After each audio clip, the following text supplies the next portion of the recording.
میرے نبی پاک صلی اللہ تعالی علیہ وآلہ وسلم دا فرمانے عالی شان ہے کہ جو شخص اللہ پاک کے خوف سے روتا ہے وہ جہنم میں نہیں جائے گا حتیٰ کہ دودھ تھنوں میں واپس چلا جائے گا۔ اسی طرح حضرت سیدنا عمر رضی اللہ تعالی عنہ فرماتے ہیں کہ جو شخص اللہ کے خوف سے اپنی آنکھ سے ایک آنسو بہاتا ہے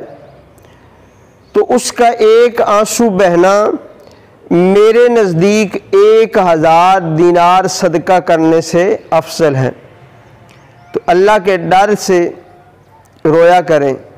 ہو سکے تو آنسو بہایا کریں، اللہ کی بارگاہ میں قبول ہو جائے تو بیڑا پار ہو جائے گا۔